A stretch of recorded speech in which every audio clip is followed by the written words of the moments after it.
तो मैं आपका स्वागत करता हूं अपने YouTube चैनल कृष्णा रेड्स में। तो हम लोग लाइफ प्रोसेसेस पहले पढ़ चुके हैं, कुछ टॉपिक्स पहले फिनिश हो चुका है। अब हम लोग जो उसके आगे करना है ट्रांसपोर्टेशन, हम लोग ट्रांसपोर्टेशन इन ह्यूमन्स को पहले पढ़ेंगे, फिर ट्रांसपोर्टेशन इन प्लांट्स पढ़ेंगे। बेसिकली आज का हमारा टारगेट ये रहेगा कि हम लोग ट्रांसपोर्टेशन इन ह्यूमन बीइंग्स अपना कंप्लीट कर ले, ठीक है। ट्रांसपोर्टेशन इन प्लांट्स हम लोग अनदर वीडियो में कवर करेंगे, ठीक है। अब बात ऐसी है कि शुरुआत करने से पहले मैं आपको थोड़ा एक रिक्वेस्ट डाल देता हूँ। अगर आप इस चैनल पे नए हो तो चैनल को आप सब्सक्राइब कर लो और जो बेल आइकन है उसको क्लिक कर देना, ताकि जो भी चैनल पे नए वीडियोस अपलोड हों आप तक वो जल्दी से जल्दी पहुँच सके। And in case you like this method of teaching, आपको सही लग रहा है, आपको जानने को मिल रहा है, ये सारे इन्फॉर्मेशंस अच्छे लग रहे हैं आपको, तो आपको थोड़ा लाइक कमेंट शेयर करना है, सब्सक्राइब करना है, ताकि ये वीडियो का रीच और लोगों तक पहुँचे, सो दैट अपन और ग्रो कर सके। खैर चलिए, अब बख्तियारी हटाते हैं अपन और पढ़ाई करते हैं स्टार्ट। तो बेसिक बात यह है कि ट्रांसपोर्टेशन इन ह्यूमन बीइंग्स पढ़ने से पहले आप समझो कि ट्रांसपोर्टेशन वर्ड का मतलब क्या होता है। ट्रांसपोर्टेशन मीन्स ऐसा कुछ जो आप चीज़ों को क्या करोगे, ट्रांसपोर्ट करोगे। बोले तो एक जगह से दूसरी जगह लेके जाओगे, ठीक है। अब क्या होता है, क्या ले जाना है, कौन ले जाएगा, ये सारी बातें आपको धीरे धीरे करके क्लियर होंगी। तो एक एक्टिविटी से स्टार्ट कर रहे हैं हम लोग इस टॉपिक को।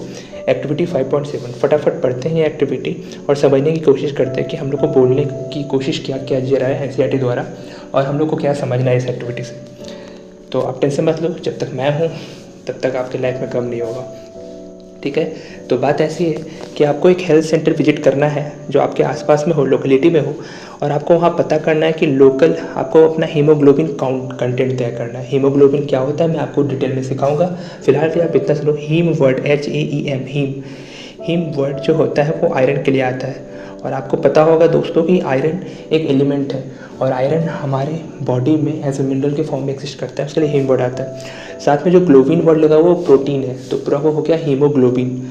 हीमोग्लोबिन बेसिकली हमारा ब्लड रेड क्यों दिखता है, तो वो हीमोग्लोबिन प्रोटीन की वजह से। This is a red pigment my friend, ठीक है। आपने इसको इसे भी पढ़ा था कि हम लोग जस्ट पीछे पढ़ के आए कि हीमोग्लोबिन को ना रिस्पायरेटरी पिगमेंट बोलते हैं। आपने ये पढ़ा होगा पिछले चैप्टर में, मैंने अब खुद ही पढ़ाया है इसको। रिस्पायरेटरी पिगमेंट इसलिए बोलते हैं क्योंकि हीमोग्लोबिन जो आरबीसी में पाया जाता है। अब बोलोगे आरबीसी क्या होता है भैया, रेड ब्लड कॉप्सूल्स या फिर रेड ब्लड सेल्स, ये सारी चीज़ें मैं डिटेल में बताऊंगा, बट आप थोड़ा सब्र रखो। आरबीसी में रेड क्यों दिखता है, क्योंकि उसमें एक पिगमेंट है हीमोग्लोबिन। हीमोग्लोबिन को रिस्पिरेटरी पिगमेंट क्यों बोलते हैं, क्योंकि भैया इसमें एक स्ट्रॉन्ग एफिनिटी होता है ऑक्सीजन के लिए। एफिनिटी मतलब पसंद, ये ऑक्सीजन को कैरी करता है, इसीलिए इसको रिस्पिरेटरी पिगमेंट बोलते हैं। तो फिर भैया कार्बन डाइऑक्साइड वगैरह और बाकी न्यूट्रिएंट्स और वेस्ट को कौन ट्रांसपोर्ट करेगा, सब कुछ आएगा my friend, just have a faith on me. आगे बढ़ते हैं अपन। तो क्या आपको लगता है कि ये चिल्ड्रेन और एडल्ट्स में सेम होगा? Obviously not. एडल्ट्स की लाइफ प्रोसेस अलग है, उसके एनर्जी रिक्वायरमेंट्स अलग है, चिल्ड्रेन के अलग है, तो ऑब्वियसली अलग अलग होगा। क्या आपको लगता है कि कोई डिफरेंस होगा मेन और वुमेन में? ऑब्वियसली फिजिकल रिक्वायरमेंट्स मेन की बॉडी के लिए, फीमेल की बॉडी के लिए अलग अलग है, तो अलग अलग होगा। तो आपको वेटनरी क्लिनिक जाना है और आपको पता है कि नॉर्मल रेंज हीमोग्लोबिन कंटेंट क्या होता है एनिमल में, मेन में, वुमेन में। ये सारा डेटा आप अपने लेवल पे एक्सट्रैक्ट करो। अगर आप मेन हो तो आप जाओ अपना बॉडी चेकअप कराओ, ब्लड चेकअप कराओ, हीमोग्लोबिन लेवल पता करो, ठीक है। अगर आप नॉर्मल एडल्ट हो तो उस हिसाब से आप देखोगे, तो आप में वो मेल एडल्ट हो मान लो, तो आप में वो जो हीमोग्लोबिन का कंटेंट आना चाहिए वो माय फ्रेंड 13 से लेकर ऑलमोस्ट 17 तक आना चाहिए, ठीक है। एंड ये ग्राम मैं बता रहा हूँ, ठीक है, पर डेसीलीटर आप समझ लेना ये कंटेंट है, ठीक है। उसके अलावा अगर आप फीमेल हो तो फीमेल में ये वैल्यू होती है 12 से लेकर 15 तक, 12 से लेकर 15 तक ग्राम पर डेसीलीटर, ठीक है। ये मेल के लिए फीमेल के लिए मैंने बताया, एडल्ट फीमेल्स के लिए।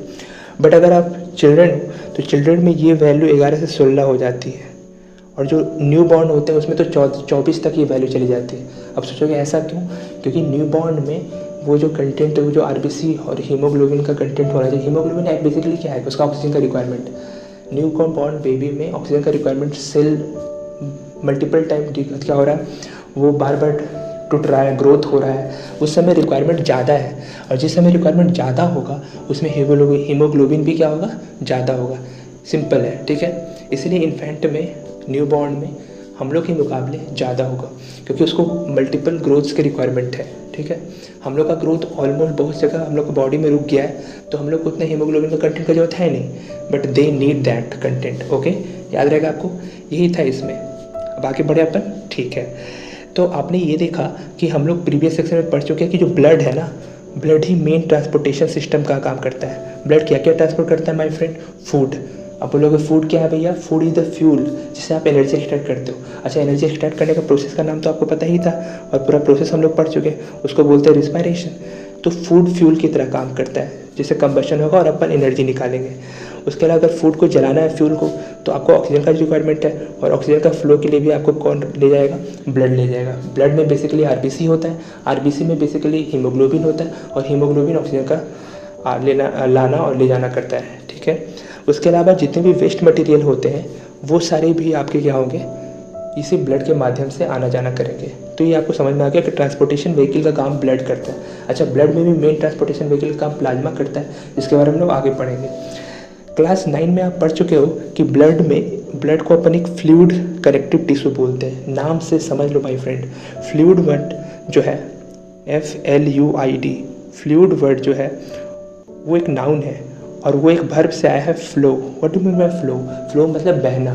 जब भी कोई चीज़ बहता है दैट मीन्स कि वो हम लोग फ्लूइड बोलेंगे। फॉर एग्जांपल, क्या सिर्फ लिक्विड फ्लूइड होता है? नहीं। क्या सिर्फ गैस फ्लूइड होता है? नहीं, दोनों मिला के होता है फ्लूइड। नॉर्मली हम लोग अपने डिसबिलीफ में क्या करते हैं, हम लोग अपनी गलतियों में क्या करते हैं कि हम लोग फ्लूइड समझते हैं कि बस लिक्विड होगा। ऐसा नहीं है, fluid means liquid and gas both, याद रहेगा आपको। उसके बाद देखिए कि ब्लड को क्या कहा जा रहा है। क्लास 9 में आपने पढ़ा था फ्लूइड कनेक्टिव टिश्यू। फ्लूइड तो समझ में आ गया क्योंकि ये बहेगा। कनेक्टिव टिश्यू इसलिए माय फ्रेंड बिकॉज ये एक ऑर्गन को दूसरे ऑर्गन तक कनेक्ट करता है by transporting some important materials. और वो क्या क्या है आप जानते हो? Food, oxygen, carbon dioxide, hormones, जो भी आप एक्सटर्नल ड्रग्स लेते हो, मेडिकेशन लेते हो, सब ट्रांसपोर्टेशन का काम कौन करेगा? आपका ब्लड स्ट्रीम। ब्लड स्ट्रीम मतलब जो ब्लड बह रहा है। ओके, तो ब्लड में आप देखोगे कि क्या क्या कंस्टिट्यूएंट होते हैं। तो सबसे पहले आपको मिलेगा एक फ्लूइड मीडियम। उस फ्लूइड मीडियम को बोलते हैं प्लाज्मा। मैंने बताया था आपको कि आरबीसी, ठीक है। अब देखो, मैंने 2 वर्ड यूज़ किया आपका, एक होता है आरबीसी और एक होता है, अभी आप जस्ट पढ़े हो क्या वर्ड मैंने यूज़ किया? प्लाज्मा। तो ध्यान से सुनो आप, प्लाज्मा 44% होता है आपके ब्लड का पार्ट। अब बोलोगे भैया तो फिर आप बता, सॉरी 44% नहीं 55% होगा। इसको मैं कट कर देता हूँ और यहाँ लिख देता हूँ 55%, ठीक है माय फ्रेंड। और आरबीसी जो होता है वो 44% होता है। अब बोलेगा भैया 99% हो गया, तो फिर आप बताओ 1% किसके लिए छोड़ दिए हो? तो हाँ, ब्लड में हमारे पास, मैंने क्या बताया, आपके पास आरबीसी है, ठीक है, और क्या बताया? प्लाज्मा है। उसके अलावा WBC होता है हमारे पास ब्लड में, और एक और है जो वेरी इंपॉर्टेंट है, वो है प्लेटलेट्स। तो बेसिकली जो 1% बच गया वो कुछ और नहीं, WBC और प्लेटलेट्स होगा। बड़े इंटरेस्टिंग केसेस होते हैं माय फ्रेंड, तो हम लोग आराम आराम से सारी चीज़ों को पढ़ेंगे। जैसे फॉर एग्जांपल, जब आप आरबीसी बोलते हो तो ध्यान सुनना, ये सारी चीज़ें शायद एनसीईआरटी में ना मेंशन हो, बट अगर आप प्रॉपर बायोलॉजी के स्टूडेंट हो तो आपको डिटेल में जानना चाहिए, हर एक टर्म का नाम जानना चाहिए। फॉर एग्जांपल, मैंने एक वर्ड यूज़ किया आरबीसी। अब इतनी बार बार मैं वर्ड यूज़ क्यों कर रहा हूँ आरबीसी? आरबीसी को मेडिकल टर्म में या बायोलॉजिकल टर्म में बोलते हैं इरिथ्रोसाइट्स।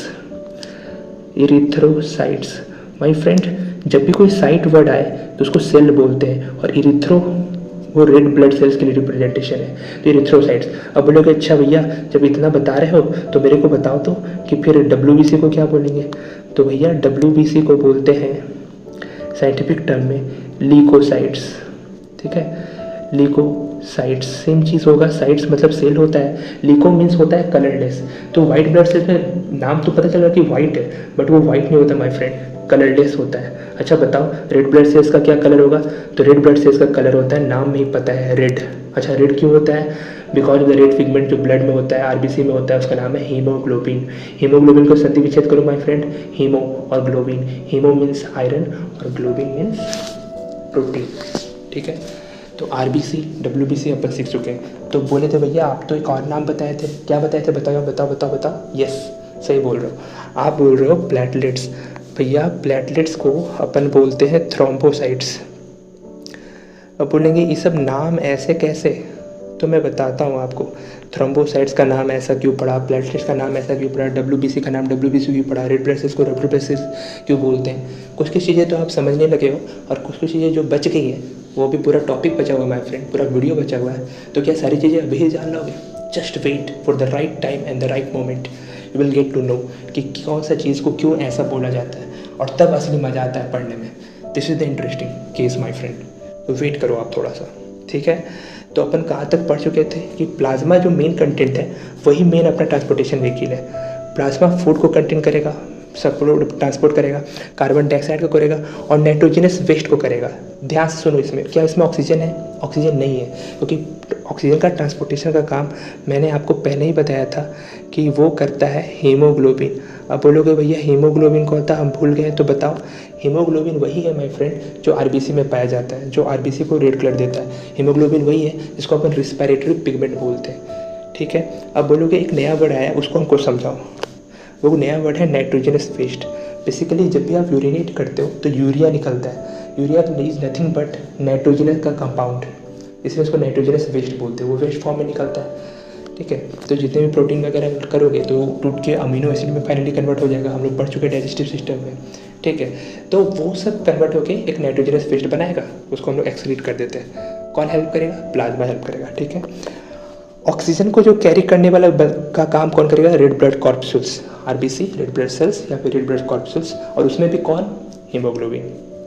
मैं जो इंपॉर्टेंट है उसको बार बार रिपीट करूँगा सो दैट कि आपको मेरे ही साथ सारी चीज़ें याद हो जाएं। आपको अलग से कोई और वीडियो या फिर अलग से किसी किताब को खोलने की ज़रूरत नहीं है। यहाँ पर रह के आप अपना बेस्ट तैयारी कर सकते हो, ये मेरी गारंटी है, ये कान्हा की गारंटी है मेरे तरफ से, क्योंकि Kanha is my friend, okay. तो खैर, तो मैं बोल रहा हूँ कि इसके अलावा क्या चीज़ें लिखी हुई है कि अपन ना और भी सब्सटेंस को, जैसे सॉल्ट्स हो गया, ठीक है, उसको ब्लड के माध्यम से ट्रांसपोर्ट कर सकते हैं। बोलोगे भैया सॉल्ट का क्या ज़रूरत है? तो सॉल्ट से माय फ्रेंड एक वेरी इंपॉर्टेंट चीज़ निकल के आता है, उसको अपन बोलते हैं इलेक्ट्रोलाइट्स। और ये इलेक्ट्रोलाइट्स अपने बॉडी में जो फ्लूइड बैलेंस होता है उसको बना के रखता है। This is very much required for energy requirement, metabolic activities, catabolic activities and जो भी एक्टिविटीज़ हमारे बायोलॉजिकल एक्टिविटीज़ चल रहे हैं हमारे बॉडी में, उसके मेंटेनेंस के लिए इलेक्ट्रोलाइट का बैलेंस होना ज़रूरी ही है। उसके लिए सॉल्ट का ट्रांसपोर्टेशन भी ज़रूरी है, एंड वो हर एक ट्रांसपोर्टेशन कौन करेगा? मेनली ब्लड, और ब्लड में भी कौन? Plasma. I hope you get it. तो अपन आगे बढ़ते हैं। अब देखो आप कि बहुत सारे सब्सटेंस, सॉल्ट वगैरह तो बात कर लिए, तो आप सोचो कि जो ब्लड इतना इंपॉर्टेंट है तो कहीं से तो ये पंप होना चाहिए। जैसे आप समझ लो कि एक वाटर रिवर है, तो वाटर रिवर बहता कब है? जब वो सोर्स होता है उसका कहीं से। जैसे आप समझो कि गंगा हमारे पास, गंगा एक हमारा होली रिवर है, ठीक है। तो एक गंगा वाटर रिजर्वर है, वाटर का बॉडी है। तो गंगा बहती क्या है? गंगा का सोर्स क्या है? तो गंगा का सोर्स है गंगोत्री। तो अब बोलो कि भैया ऐसा है कि फिर ब्लड भी तो एक सोर्स से होना चाहिए ना, तो वहीं से ना निकलेगा। तो ब्लड का सोर्स है माय फ्रेंड, जहाँ से पंपिंग स्टार्ट होती है, उसका सोर्स है अपना हार्ट, दिल, जिसको आप बड़े सहेज के रखते हो बट फिर भी टूट जाता है। खैर, जोक्स अपार्ट, अपन वापस टॉपिक पे आते हैं। थिंक इज़ दैट कि पंपिंग ऑर्गन का नाम हमारे पास क्या होगा? ब्लड होगा। और फिर उस जो तो पंप हो गया, अब बहुत जगह जाना है, जो जाने के लिए हमारे पास ट्यूब्स वगैरह होंगे, नेटवर्क ऑफ ट्यूब्स, उसको अपन ब्लड वेसल्स बोलते हैं, ताकि सारे टिश्यूज़ और सारे ऑर्गन के पास अच्छे से पहुंच सके, ठीक है। और उसके रिपेयरमेंट वगैरह के लिए भी पूरा प्रॉपर सिस्टम होना चाहिए, ताकि कुछ भी अगर मान लो डैमेज होता है, फॉर एग्जांपल मान लो वाटर पाइप टूट जाता है ठंडा वगैरह में, देखते हैं ना कि वाटर बस्ट कर गया। अच्छा ये बताओ तो कि ठंडा में जो वाटर होता है उसकी वजह से पाइप जो है वो बस्ट क्यों कर जाता है? अब देखो ये सब चीज़ें रिलेटेड होती हैं। तो अब मान लो, चलो मैंने तो ये पूछ दिया, इसका जवाब आप खुद से खोजो। हर एक सवाल का जवाब मैं अगर दूंगा तो फिर आप क्या मेहनत करोगे, ठीक है। तो मैं ये बोल रहा हूँ कि अगर वाटर का पाइप बस्ट कर गया है तो क्या आपके पास सप्लाई तो नहीं रुक जाएगी उसकी? क्या ये एक अच्छी बात है किसी भी सिटी मैनेजमेंट के लिए? नहीं। या फिर आपके आसपास आपके घर में, तो आप क्या करते हो? उसका मैनेजमेंट करते हो, आप उसका रिपेयरिंग करते हो, करवाते हो, ताकि आप जिंदा रह सके, आपका ये जो सप्लाई सिस्टम है जिंदा रह सके। उसी तरह माय फ्रेंड, इसका भी रिपेयरमेंट, इसका भी पाइप उसी तरह काम करता है, बट यहाँ पे फ्लो करेगा वाटर नहीं। अगर आपके पूरी बॉडी में वो पानी फ्लो कर रहा है तो आप इंसान नहीं हो माय फ्रेंड। हाँ, पानी से मिला हुआ एक चीज़ होगा। जैसे फॉर एग्जांपल आप प्लाज्मा में देखोगे तो प्लाज्मा में ऑलमोस्ट 92%, ध्यान से सुनना ये बात को। प्लाज्मा जो मैंने बोला, जो फ्लूइड पार्ट है ब्लड का, उसमें 92% वाटर है, बट 100% नहीं, ठीक है। अब उसकी बोलोगे कि भैया तो फिर बाकी 9% बताओ, तो 7% आप देखोगे तो प्लाज्मा में और भी चीज़ें हैं, जैसे फॉर एग्जांपल प्रोटीन वगैरह है, जो मैंने बोला था ना, प्लेटलेट्स है, आरबीसी है, डब्ल्यूबीसी है, ये सब कहाँ होगा? प्लाज्मा में ये सब डिजॉल्व होगा। उसके अलावा फाइब्रिनोजन नाम का प्रोटीन होता है जिससे फाइब्रिन बनता है। हदसना नहीं, सब वर्ड मैं सिखाऊंगा। अब प्लेटलेट्स आएगा ना तो मैं सब सारे वर्ड्स को एक्सप्लेन करूँगा। तो ये सारे प्रोटीन्स, ये सारे सेल्स 7% हो गए। अब बोले कि भैया अभी भी 1% बचा हुआ है, तो वो 1% में केमिकल मैसेंजर जो हमारे होते हैं, हार्मोन्स या फिर विटामिन्स या फिर और भी अदरवाइज चीज़ें, वो सारी चीज़ें होती हैं। तो इस तरीके से प्लाज्मा का भी कंस्टिट्यूएंट मैंने बता दिया। तो खैर अब देखिए, हम लोग मेन जो ऑर्गन है हमारे पास वो हार्ट है। हम लोग हार्ट के बारे में पढ़ेंगे। कोशिश ये रहेगी कि आज मैं थोड़ा चीज़ों को स्पीड में रखूँ, ताकि अपना कम से कम समय में हम लोग ज़्यादा से ज़्यादा एरिया कवर कर सकें, ज़्यादा से ज़्यादा इन्फॉर्मेशन मैं आपको दे सकूँ और चीज़ों को याद करवा सकूँ। प्रॉब्लम ये होता है कि जब आप पहला बार मेरे साथ पढ़ रहे हो तब तो आपको सही लगेगा कि वाह क्या पढ़े, मज़ा आ गया, इतनी सारी चीज़ें नए जानने को मिली। बट जब आप घर में रहते हो और खुद इन सब किताबों को खोल के बैठते हो तो आपको लगता है अरे यार क्या बोरिंग चीज़ें यार, काश कोई याद करवा देता। बट देखिए, ये तो भाई स्पून फीडिंग हो गया। This is bad my friend. जो भी आप वेट कर रहे हो कि एक स्पून फीडिंग होगा, ठीक है, कि मैं चम्मच लूँगा और आपके मुंह में करके खिलाऊंगा, लो लुलू बाबू मेला खा लो बाबू, दिस इज़ वेरी बैड। मेरे को यहाँ आपको सिखाना है कि चीज़ें को पढ़नी कैसे जाती है और चीज़ों को याद कैसे रखना है, लिंक करके कैसे याद रखना है। तो अगर आप मेरे यहाँ से कुछ सीखना चाहते हो तो ये सीखो, ये आर्ट सीखो। बाकी फिर मेरा जरूरत नहीं पड़ेगा आपको अपने लाइफ में। और जिस दिन आपको मेरा जरूरत नहीं पड़ने लगे उस दिन मैं खुश हूँगा कि चलो भाई I have made a student. वो समय आप स्टूडेंट बन जाते हो। अभी आप कुछ नहीं हो, आप प्रॉपर स्टूडेंट नहीं हो, ठीक है। तो खैर अपन हार्ट पढ़ते हैं। दिल, one of my favourite organ क्या, माई मोस्ट फेवरेट ऑर्गन दिल, ठीक है। और भी लोगों के होंगे, तो खैर चलिए हम लोग पढ़ते हैं। देखिए बेसिक बात इतनी सी है कि पहले हम लोग ना हार्ट का एक पिक्चर देगा तो थोड़ा सा हम लोग इसको समझ लेते हैं। अब जो नाम्स होंगे उसमें शायद हदस जाओगे आप, क्योंकि पहला बार पढ़ रहे हो। लेकिन मैं यही बोलूँगा कि आप थोड़ा वेट करो मेरे तक, मैं बताऊँगा, तब आप आराम से चीज़ों को समझ सकते हो, ठीक है। तो वेट करना। सबसे पहले जो ऊपर वाला पोर्शन है वो एओर्टा है। अब एओर्टा वर्ड आप जानते हो, हमारे पास ब्लड वेसल्स होते हैं। Blood vessels is nothing but जो ट्यूब्स होते हैं। मैंने क्या वर्ड यूज़ किया, ध्यान से सुनना। आप बकाने की आवश्यकता आपको बिल्कुल नहीं है। मैंने बोला ब्लड वेसल्स। हिंदी अंग्रेजी थोड़ा बहुत जानते हो तो आपको पता है कि वेसल्स मतलब बर्तन होता है, नेटवर्क ऑफ ट्यूब्स होता है। एक ऐसा नेटवर्क ऑफ ट्यूब्स जिसमें ब्लड फ्लो करेगा, उसको हम लोग ब्लड वेसल्स बोलेंगे। अब ब्लड वेसल्स होते हैं मेनली 3, ठीक है। अब सारे के बारे में डिटेल में पढ़ेंगे, क्योंकि इसे वर्ड यूज हो रहा है तो मैं वापस से बता दे रहा हूँ थोड़ी चीज़ों को। आर्टेरीज, वेन्स और एक होता है कैपिलरीज, ठीक है। स्पेलिंग वगैरह का टेंशन मत लो, सारी स्पेलिंग आपकी किताब में लिखा हुआ है, ठीक है। आर्टरीज का जो सबसे बड़ा रूप होता है उसको अपन बोलते हैं एओर्टा। फिर आता है आर्टरीज। मैंने क्या बोला, ध्यान से सुनना। एओर्टा सबसे बड़ा आर्टरीज है। फिर आता है आर्टरीज खुद, जो मीडियम साइज़ का होगा, और इससे भी छोटे छोटे लेवल के होते हैं, उसको बोलते हैं आर्टेरियोल्स। क्या बोलते हैं, आर्टेरियोल्स। तो बोलेगा भैया आपने आर्टरीज का ये 3 रूप बताया, तो आप वेन का भी बताओ 3 रूप। तो मैं बता देता हूँ, टेंशन मत लो।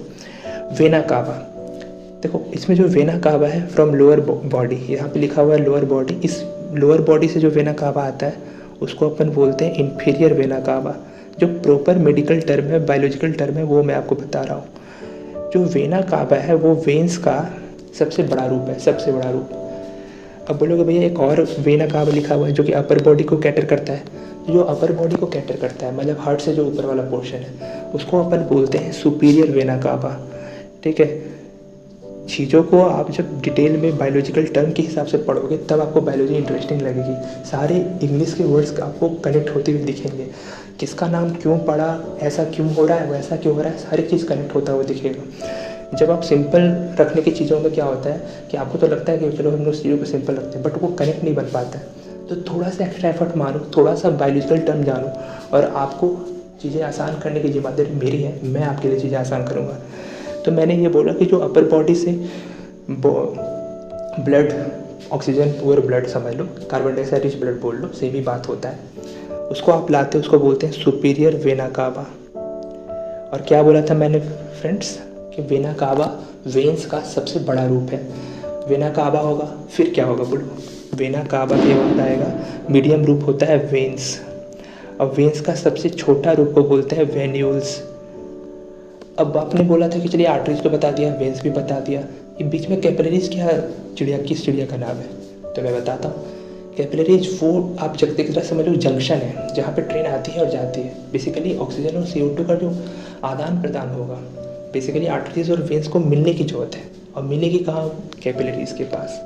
कैपिलरीज हर टिश्यू या हर ऑर्गन के पास मौजूद होती है ताकि ऑक्सीजन और CO2 का आदान प्रदान, ऑक्सीजन आ सके और CO2 को दिया जा सके, क्योंकि CO2 वेस्ट है, उसको बाहर निकालने की आवश्यकता है, और ऑक्सीजन लाइफ गैस है, उसको अंदर लाने की आवश्यकता है। और ये एक्सचेंज कहाँ होगा? कैपिलरीज में होगा, हर ऑर्गन, हर टिश्यू, हर सेल के पास।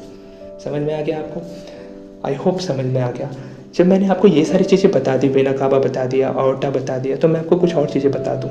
यहाँ पे एक वर्ड है सेप्टम। अब देखो, सेप्टम बताने से पहले मैं एक चीज़ बताता हूँ आपको।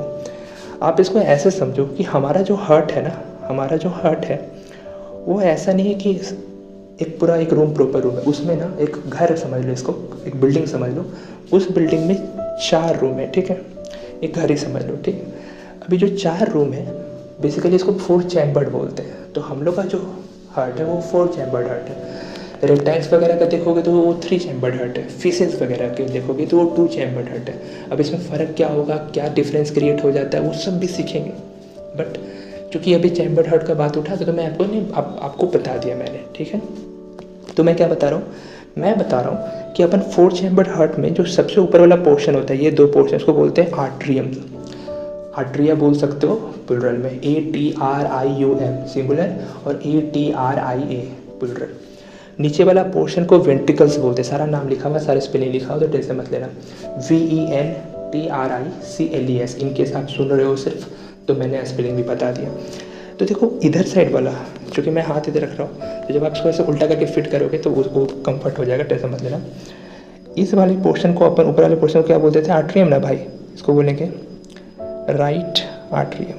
अच्छा एक काम करते हैं, इसको मैं थोड़ा बड़ा बनाता हूँ, ठीक है, आप लोग के लिए, ताकि आपको बेटर समझ में।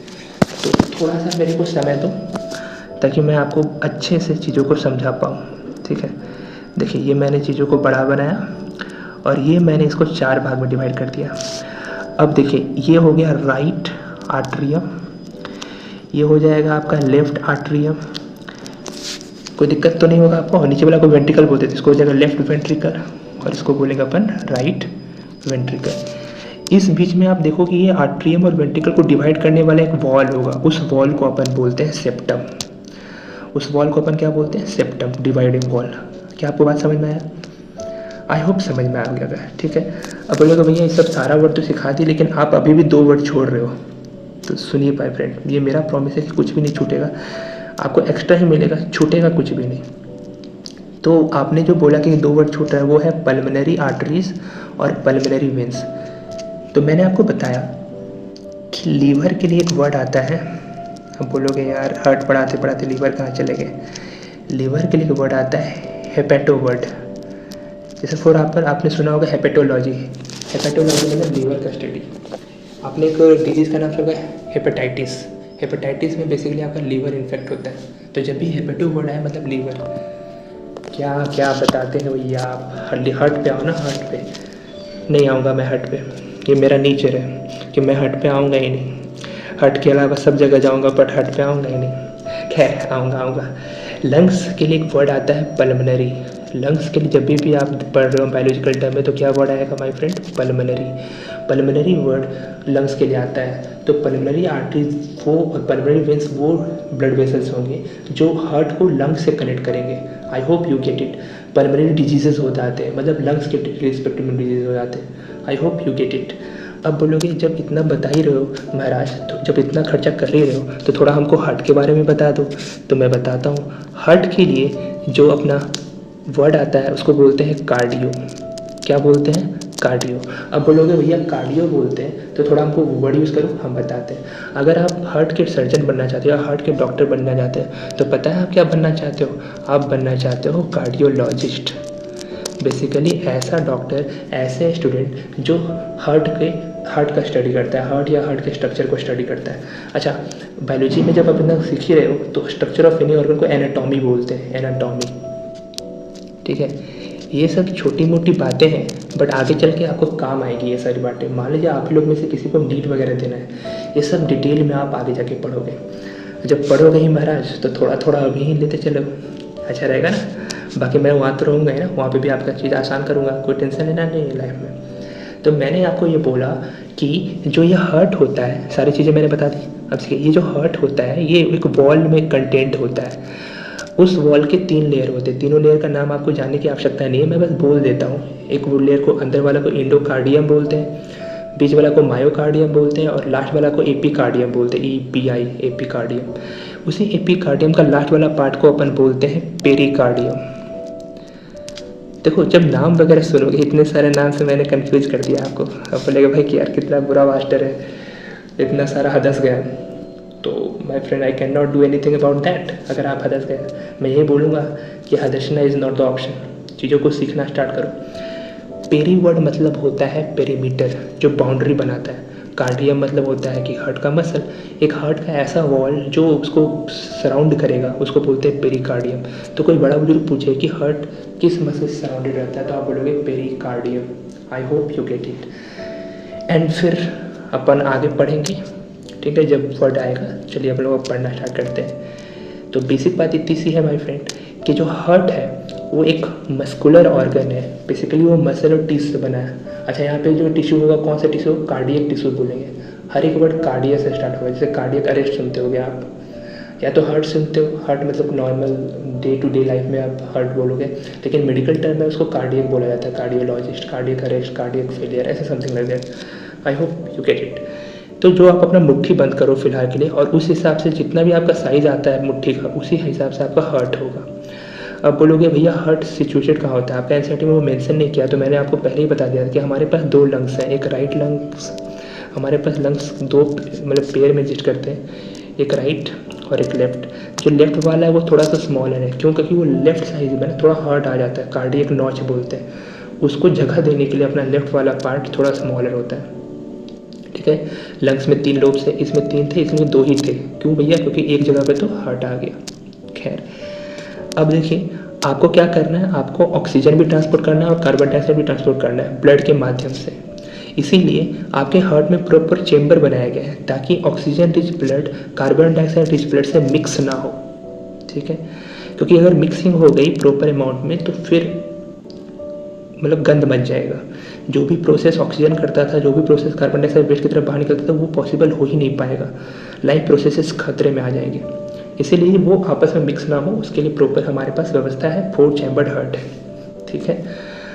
अब अपन आगे देखते हैं क्या होता है कि कार्बन डाइऑक्साइड रिच ब्लड जो है, कार्बन डाइऑक्साइड जो रिच ब्लड है वो लंग्स के पास पहुंचता है और लंग्स क्या करता है, कार्बन डाइऑक्साइड को रिमूव कर देती है और उसमें ऑक्सीजन भर देती है। इसको बोलते हैं oxygenated rich blood. Oxygenated rich blood, oxygen का कोई कलर नहीं होता, तो ऑक्सीजनेटेड ब्लड मतलब क्या कहो कि रेड ही दिखेगा, रेड, ठीक है। लेकिन जो कार्बन डाइऑक्साइड रिच ब्लड होता है वो नॉर्मली ब्लू या फिर ग्रीन दिखता है, ब्लूइश ग्रीन समझ लो, ठीक है। तो जो ऑक्सीजनेटेड ब्लड है, क्या हुआ, हार्ट से कार्बन डाइऑक्साइड रिच ब्लड गया लंग्स के पास, लंग्स ने क्या किया, कार्बन डाइऑक्साइड को रिमूव कर दिया। अब कार्बन डाइऑक्साइड रिमूव हो गया तो वो ऑक्सीजन डाल के वापस हार्ट के पास भेज देता है। अब वो हार्ट क्या करेगा, हार्ट उस ऑक्सीजन रिच ब्लड को पूरे बॉडी में पंप करेगा। देखो इसमें कैसे पंप होता है, क्या होता है, ये सारा प्रोसेस अच्छे से बताएंगे, बट अपन समझेंगे कि किस चैम्बर में किधर से इंटर होगा, फिर कौन से चैम्बर में जाएगा, ये 4 चैम्बर में कैसे एंट्री होती है, फिर पूरा बॉडी में कैसे सर्कुलेट होता है, फिर वापस लंग्स में कौन सा वेन्स, कौन सा ब्लड वेसल यूज होगा, सारा चीज़ अपन पढ़ेंगे। तो ध्यान से सुनना, टेंशन लेने की आवश्यकता नहीं है। पहले एनसीईआरटी जो समझाना चाह रहा है वो मैं समझा दूँ, फिर आपको अच्छे से सिंप्लीफाई कर दूँगा चीज़ों को। तो मैंने आपको क्या बोला कि देखिए स्टेप बाय स्टेप चीज़ों को एनसीईआरटी बताने की कोशिश कर रहा है, तो चलिए एनसीईआरटी की मेहनत को हम लोग थोड़ा सा सहयोग देते हैं। ऑक्सीजन रिच ब्लड जो है वो अपना कहाँ आएगा, thin walled chamber, heart on the left side से इंटर करेगा, लेफ्ट आर्टरियम में पहले इंटर करता है। लेफ्ट आर्टरियम थोड़ा रिलैक्स करेगा, रिलैक्स करने का मतलब वो ब्लड को आगे जाने दे रहा है, कॉन्ट्रैक्ट करने का मतलब अपना वो दरवाजा बंद कर ले रहा है, आगे जाने नहीं दे रहा है। जब रिलैक्स करके वो आगे भेज देगा तो फिर वापस कॉन्ट्रैक्ट हो जाएगा और नेक्स्ट चैम्बर लेफ्ट वेंट्रिकल जिसको लेना है वो ब्लड को रिलैक्स करेगा। तो बेसिकली अब वो आगे ट्रांसफ़र करेगा पूरा बॉडी में। Muscular left ventricle contracts in return, blood is pumped. देखिए जब भी उसको लेना है तो रिलैक्स करेगा। ध्यान सुनिएगा आप ये वर्ड, इन लेना हो, अगर आपको अंदर लेना है किसी चीज़ को तो आपको रिलैक्स करना पड़ेगा चीज़ों को। अगर आपको मान लीजिए ये सब सारी चीज़ पढ़नी है, मैं आपको नॉलेज दे रहा हूँ तो आप रिलैक्स रहो, टेंशन नहीं लेना है। जो भी चीज़ मैं समझाते जा रहा हूँ आप बस आराम से उसको लेते जाओ। लेकिन आप किसी चीज़ को पंप कर रहे हो तो मैं कॉन्ट्रैक्ट कर रहा हूँ, अपने सारे चीज़ों को, नॉलेज को कॉन्ट्रैक्ट करके आपको ट्रांसफ़र करने जा रहा हूँ। तो मैं आपका अपना नॉलेज आपके पास ट्रांसफ़र कर रहा हूँ कॉन्ट्रैक्ट करके, ठीक है। एक कॉन्ट्रैक्ट है हमारे बीच की, अपन दोनों साथ में पढ़ रहे हैं और दोनों अपन इंजॉय कर रहे हैं बायोलॉजी पढ़ना, ठीक है। तो जब भी रिलैक्स करेंगे मतलब अपन इन करेंगे कोई भी चीज़ को, और जब भी कॉन्ट्रैक्ट करेंगे तो अपन आउट करेंगे। I hope it's clear. अब देखिए ये जो लेफ्ट वेंट्रिकल से जो ऑक्सीजनेटेड ब्लड वगैरह आया वो पूरा बॉडी में घूमेगा, और पूरा बॉडी में घूमने की वजह से ऑक्सीजन तो दे देगा सारे सेल को, बट अब ब्लड जो होगा हम लोग का डीऑक्सीजनेटेड ब्लड होगा। डीऑक्सीजनेटेड ब्लड मतलब होता है कि उसमें ऑक्सीजन नहीं है, तो ऑक्सीजन नहीं है तो क्या है भैया, CO2 है। अब देखिए ये जो पूरी बॉडी से CO2 रिच ब्लड या डीऑक्सीजनेटेड ब्लड आएगा वो राइट आर्ट्रियम, हमेशा आर्ट्रियम में ही आता है, तो राइट आर्ट्रियम में इंटर करेगा। तो वैसे इंटर करेगा तो कैसा होगा, रिलैक्स। और जब राइट आर्ट्रियम को वो कॉन्ट्रैक्ट करके वो नीचे वाला लोअर चैम्बर में भेजेगा, इसको बोलते हैं राइट वेंट्रिकल, तो वो डायलेट करेगा। बोलेगा भैया नया वर्ड डायलेट आ गया, मेरे को तो कुछ समझ नहीं आता। अरे भैया डायलेट वर्ड मतलब कुछ नया नहीं होता, डायलेट मतलब वही होता है जो अपन सीख चुके हैं, रिलैक्सिस सिनोनियम्स है, ठीक है। तो डायल्यूट करके ये हमारा राइट वेंट्रिकल में चला गया। अब राइट वेंट्रिकल से ऑब्वियसली अब देखो पूरा बॉडी घूम गया ना, बॉडी से घूम के आ गया, तो अभी वापस से लंग्स के पास जाएगा। और जानते हो कि लंग्स क्या करेगा, उसको CO2 निकाल देगा, तो इसको बोलते हैं डीकार्बोक्सिलेशन, मतलब रिमूवल ऑफ CO2। और उसमें क्या भर देगा, उसमें ऑक्सीजन भर देगा, इसको बोलेंगे ऑक्सीजनेशन। ये सारा काम कौन करेगा, लंग्स करेगा, एंड फिर वापस से सिस्टम हमेशा चलेगा।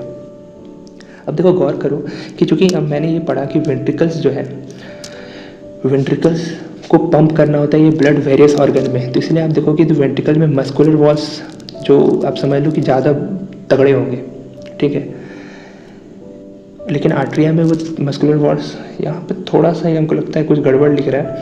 एक्चुअली आर्ट्रिया में मस्कुलर वॉल्स तगड़े होते हैं और वेंट्रिकल्स में कमज़ोर होते हैं, थोड़ा सा फॉल्ट है हमको लगता है इसमें स्टेटमेंट में। इसको वेरीफाई मैं करूँगा, आप भी वेरीफाई करना, ये फॉल्टी है।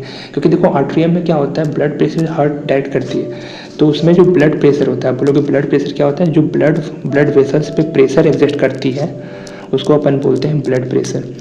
क्योंकि हार्ट डायरेक्ट पंप कर रही है तो ब्लड प्रेशर हाई रहेगा किसमें भैया, आर्ट्रियम में। तो इस हाई प्रेशर को मेंटेन करने के लिए हम लोग का इसका जो वॉल्स होता है वो थिक होता है आर्ट्रिया का, ना कि वेंट्रिकल्स का। हाँ वेंट्रिकल्स में क्या खास बात होती है कि वेंट्रिकल्स में वॉल्व्स लगे होते हैं। अब बोलेगे भैया ये नया वर्ड है, आप समझाओ वॉल्व्स क्या होता है। तो आप माय फ्रेंड ऐसे समझो कि मैंने बिल्डिंग बताया था आपको कि हार्ट एज ए बिल्डिंग, तो अब मैं आपको पूरे अच्छे से समझाता हूँ, आप ध्यान से सुनना चीज़ों को, ठीक।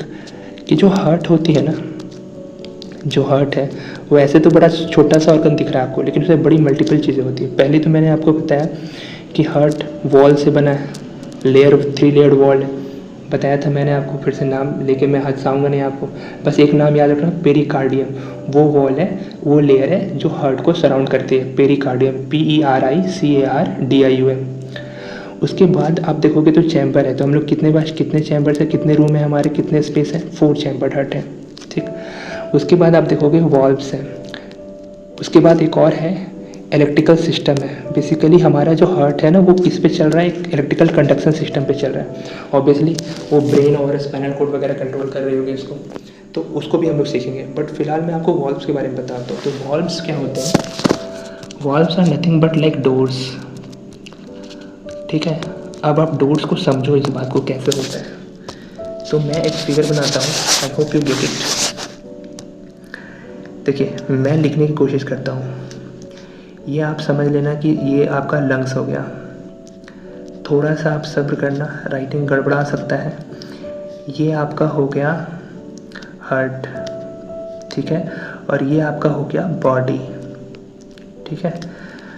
ये वाला पार्ट क्या था आपको पता है ना जी।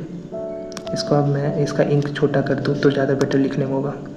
ये था राइट आर्ट्रियम, ठीक है, थोड़ा राइटिंग को इग्नोर करना। ये था लेफ्ट आर्ट्रियम, ये था राइट वेंट्रिकल, और ये था लेफ्ट वेंट्रिकल।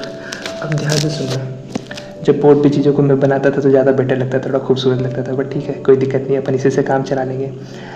अब मैं एक और एरो बनाऊंगा, तो ध्यान सुनिएगा एरो क्या होता है। देखिए लंग्स से जो है जो ऑक्सीनेटेड ब्लड आएगी वो पहले लेफ्ट आर्टरियम में आएगा, लेफ्ट आर्टरियम में फिर वो कहाँ चली जाएगी, इधर साइड, ठीक है, इधर साइड चली जाएगी नीचे। अब जब वो नीचे चली जाएगी, अब ध्यान सुनना, इसको मैं थोड़ा सा इंक बड़ा करता हूँ, इसको नीचे चली जाएगी मतलब लेफ्ट आर्टरियम से कहाँ चलेगी, लेफ्ट वेंट्रिकल के पास, लेफ्ट वेंट्रिकल से पूरी बॉडी में फ्लो करेगी, ठीक है। पूरी बॉडी में फ्लो करने के बाद जब उसमें CO2 आ जाएगा तो CO2 वापस से कहाँ एंटर करेगा, मैं बताता हूँ, राइट आर्टरियम में एंटर करेगा। अब राइट आर्टरियम में एंटर करने के बाद वो वापस से राइट वेंट्रिकल में जाएगा और फिर राइट वेंट्रिकल से वो वापस लंग्स के पास चला जाएगा। तो आपने ये गौर किया, ये होता है डबल सर्कुलेशन। डबल सर्कुलेशन इसलिए क्योंकि देखिए अपना हार्ट में, चूँकि ये 4 चैम्बर्ड हार्ट है, तो इसमें एक बार नहीं 2 बार ब्लड आ रहा है लंग्स के माध्यम से या पूरे बॉडी के माध्यम से। एक बार तो ये लेफ्ट वाला खेला हो रहा है, लेफ्ट चैम्बर में जितने भी खेला हो रहा है, और एक बार राइट में। तो अपना हार्ट में एक बार ब्लड नहीं गया, 2 बार ब्लड गया। इसीलिए जो भी ह्यूमन में सिस्टम होता है उसको बोलते हैं double circulation. Very important term my friend for you, double circulation. मैं इसको मिटा नहीं रहा हूँ, लिखते था मैं डबल सर्कुलेशन, आगे पढ़ोगे भी आप। तो ये है डबल सर्कुलेशन। थोड़ा सा मैं कुछ और बताता हूँ, एक्स्ट्रा समझना, आँख बकाने की आवश्यकता नहीं है, आपको एक्स्ट्रा अच्छा ही लगेगा। मैंने क्या बोला, वॉल्व्स क्या होता है, ओपनिंग, डोर। तो ध्यान से सुनो, ये जो लेफ्ट वेंट्रिकल से बॉडी की तरफ निकल रहा है उसको बोलते हैं एओर्टा, ठीक है, जो सबसे बड़ा आर्टरीज था। मैंने बताया था आर्टरीज क्या करता है, आर्टरीज ऑक्सीजन रिच ब्लड ले जाता है, और वेंस क्या करता है, वेंस कार्बन डाइऑक्साइड ब्लड ले जाता है। तो जब बॉडी के पास जाएगा, सारे बॉडी ऑर्गन के पास जाएगा, तो वो तो ऑक्सीजन रिच ब्लड होना चाहिए, ठीक है। तो ऑक्सीजन रिच ब्लड एओर्टा से निकला, एओर्टा से आर्टरी से होते हुए, आर्ट्रियोल से होते हुए कैपिलरीज से जाके वो फिर कार्बन डाइऑक्साइड लेके आएगा। अब देखो यहाँ पे जो बॉडी से CO2 रिच ब्लड जब जाने लगेगा वापस, तो यहाँ से स्टार्ट होगा वेन्यूल्स, फिर ये बनेंगे वेन्स, और यहाँ पे मैंने बताया था वेना कावा। वेना कावा 2 तरीके का होता है, एगो सुपीरियर वेना कावा, एगो inferior vena cava. Superior vena cava ऊपर बॉडी से लेता है CO2 रिच ब्लड, और इन्फीरियर वेना कावा नीचे से। अच्छा, वेना कावा इंटर कहाँ कर रहा है, CO2 rich blood right atrium में। अच्छा, ऑक्सीजनेटेड ब्लड कब इंटर किया था, लेफ्ट आर्टरियम में। जो भी ब्लड इंटर करता है वो हमेशा आर्टरियम में इंटर करता है। यहाँ तक ध्यान से सुनना, ये सब बहुत इंपॉर्टेंट बात है। लोग कंफ्यूज होते हैं, आप कंफ्यूज नहीं होगा क्योंकि आप मेरे से पढ़े हो। जब भी ब्लड इंटर करता है हार्ट में तो आर्टरियम में इंटर कर रहा है, और जब भी वो निकल रहा है तो वेंट्रिकल से निकल रहा है। देखो बॉडी से निकल रहा है कहाँ, लेफ्ट वेंट्रिकल, लंग्स के पास निकल के कहाँ से जा रहा है, right ventricle. I hope you get it. अब बोलेंगे भाई तो बता दे कि यहाँ पे वेना कावा था, यहाँ पे एओर्टा था, ये तो ठीक है, समझ में आ गया, डोर वगैरह वेना कावा। अब मेरे को बताओ लंग्स वाला, तो लंग्स वाले में थोड़ा सा उल्टा होता है माय फ्रेंड। मैंने क्या बोला कि आर्टरीज जो होता है वो ऑक्सीजन रिच ब्लड ले जाता है, बट यहाँ पे ये जो होगा वो पल्मोनरी लिखेंगे पहले हम लोग। क्यों लिखेंगे पल्मोनरी, क्योंकि लंग्स के लिए है। यहाँ पल्मोनरी आर्टरी नहीं होगा, यहाँ पे होगा पल्मोनरी वेंस। ये एक्सेप्शन समझ सकते हो, इसको उल्टा होता है। तो बोलेंगे भैया अगर उल्टा उधर हो रहा है तो इधर भी होना चाहिए ताकि दोनों को खराब ना लगे। तो ये होता है पल्मोनरी आर्टरीज। तो ध्यान से सुनना, CO2 रिच ब्लड कौन कौन कैरी करता है, वेंस कैरी करता है, और कौन कैरी करता है, pulmonary arteries. Oxygen rich blood कौन कौन कैरी करता है, आर्टरीज कैरी करता है, और कौन कैरी करता है, pulmonary veins. I hope you get it. Pulmonary word क्यों आता है, लंग्स के लिए आता है। हार्ट में डबल सर्कुलेशन क्यों होता है, क्योंकि हार्ट में ब्लड 2 बार इंटर कर रहा है, ठीक है। वॉल्व्स क्या होता है, डोर होता है जहाँ से ब्लड इंटर वगैरह करेगी। 2 वॉल्व्स पे मैंने बता दिया, यहाँ पल्मोनरी वाल्व और यहाँ पे आउटा, ठीक है। अब देखो एक और होता है, ध्यान से सुनना इस बातों को। हमारे पास 38 मिनट्स हो गए, हमारे पास अभी समय है, ठीक है। तो हम लोग अभी और कंटिन्यू करेंगे। बीच में अगर कोई आ जाता है तो फिर हम लोग रोक के इसको वापस रिकॉर्ड करके मैं चीज़ों को मर्ज कर दूंगा, तो कोई दिक्कत नहीं है। अभी मैं रूम में खाली बैठा हूँ इसलिए रिकॉर्ड कर पा रहा हूँ, क्योंकि अभी मैं जहाँ हूँ वहाँ पे ग्रुप में रहता हूँ तो थोड़ा दिक्कत है। खैर इसलिए देखिए, आप देखेंगे वीडियो का थोड़ा सा फ्रिक्वेंसी कम हो गया, अभी रहेगा ये 1 मंथ तक आपको थोड़ा परेशानी होगी। जब मैं चीज़ें अच्छे से सेटल हो जाऊँगा प्रॉपर, तब वीडियोस लगातार आएंगे और मैं बताता हूँ उम्दा कंटेंट देने की जिम्मेदारी मेरी है। चलिए खैर, इतना सारा चीज़ आप वापस रिवाइज करें ना, पूरा वीडियो रिवाइंड करके देखना, इस सब को समझ में आएगा। और फिर भी ना समझ में आए तो यू कैन आस्क मी, ठीक है, कमेंट्स खुले हुए हैं आपके लिए। तो मैंने क्या बोला, मैं आपको और वॉल्व्स के बारे में बताता हूँ अगर आप थोड़ा सब्र रखोगे तो। मैंने बोला कि ये जो वॉल्व्स है इसको अपन बोलते हैं मित्रल वॉल्व्स, जो लेफ्ट वाले को आपस में कनेक्ट करता है उसको बोलते हैं मित्रल वॉल्व्स। स्पेलिंग लिखूँ क्योंकि आप कंफ्यूज हो जाते हैं ना स्पेलिंग में, उसको बोलते हैं मित्रल वॉल्व्स, MITRAL। मेरा मित्र लेफ्टिस्ट है थोड़ा सा, इसलिए मैंने उसे याद किया था कि मेरा लेफ्टिस्ट मित्र लेफ्ट वॉल्व्स को जोड़ेगा, लेफ्ट चैम्बर्स को जोड़ेगा। अब इधर साइड जो वॉल्व्स होते हैं इसको बोलते हैं ट्राइकस्पिड। ट्राइकस्पिड, TRICUSPID, यहाँ पे जगह नहीं इसलिए छोड़ दूँ। और आपको याद भी करने की आवश्यकता नहीं, आपका पेपर में आएगा भी नहीं, बट इससे आप एक बेटर बायोलॉजी के स्टूडेंट बनते हो। जब आप चीज़ों को डिटेल में पढ़ोगे, जब यही सब चीज़ें वापस से आपके 12 में आएगी, तो आपको लगेगा अरे यार क्या मक्खन है, इसको तो मेरे भैया पहले ही हमको बता चुके हैं। इसीलिए मैं आपको ये सब चीज़ों को इतने डिटेल में बता रहा हूँ। कोई आवश्यकता तो है नहीं, ठीक है, क्योंकि स्कूल के मास्टर की तरह मैं टॉपिक लिखूँ और फिर ख़त्म भी कर सकता हूँ, बट मैं इसके लिए तो यहाँ पे हूँ नहीं। तो खैर देखिए, यही चीज़ जो मैंने फिगर बनाया था वो यहाँ पे वापस से लिखा हुआ। आई होप अगर आपको वो फिगर थोड़ा घना लगा, थोड़ा उतना अच्छा नहीं लगा, तो आप थोड़ा क्लीन फिगर से समझ लो इस चीज़ों को। देखिए, लंग कैपिलरीज वहाँ ट्रांसफ़र होगा, यहाँ पे बॉडी में कैपिलरीज हर टिश्यू के पास होता है। पल्मोनरी वेन्स जो लंग से निकलेंगे वो क्या करेंगे, ऑक्सीजन रिच ब्लड ला रहे हैं। एओर्टा से निकल के आर्टरी से होते हुए ऑक्सीजन रिच ब्लड सारी बॉडी के पास जाएगा। रेड दिख रहा है क्योंकि ऑक्सीजन का अपना कोई कलर नहीं होता, तो ब्लड का red colour. Veins CO2 rich blood ले जाएगा, इसलिए ब्लू दिख रहा है। वेन्यूल्स, कैपिलरीज, वेन्यूल्स, वेन्स, सबसे बड़ा वेना कावा। ये देखिए लेफ्ट आर्ट्रियम था, ये देखिए राइट आर्ट्रियम था, नीचे वेंट्रिकल्स हैं, left ventricle, right ventricle. Vena cava यहाँ पे एक ही लिखा हुआ, लेकिन होता है दो, superior vena cava, inferior vena cava. Superior vena cava ऊपर का बॉडी से ऑर्गन से CO2 रिच ब्लड लग के आता है, और इंफीरियर वेना कावा नीचे का बॉडी पार्ट से लिखा आता है। ऊपर भी नीचे मतलब हार्ट की रिस्पेक्ट में, ठीक है। अब देखिए यहाँ जो CO2 रिच ब्लड आ गया, अब उसको लंग्स पे पहुँचाने का काम पल्मोनरी आर्टरी करेगी। अब बोलिए भैया आप आर्टरी तो बोले थे ऑक्सीजन रिच ब्लड ले जाता है, लेकिन माय फ्रेंड आपको मैंने बताया जब भी पल्मोनरी वर्ड लग जाता है तो आर्टरी जो वेन का काम सीधा नहीं उल्टा हो जाएगा। पल्मोनरी मतलब उल्टा काम।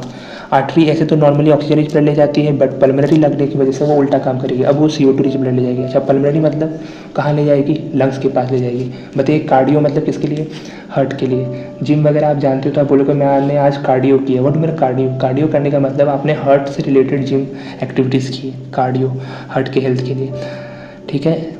और मैंने आपको एक और वर्ड बताया था लीवर से रिलेटेड, हेपेटोलॉजी मतलब लीवर का स्टडी, हेपेटाइटिस मतलब लीवर का डिजीज़। आई होप इस तरह की चीज़ें आप पढ़ रहे हो। अगर आप इस तरह की चीज़ें नहीं पढ़ रहे हो तो फिर आपको इंटरेस्टिंग भी नहीं लगेगा और आपको चीज़ें याद भी नहीं होंगी।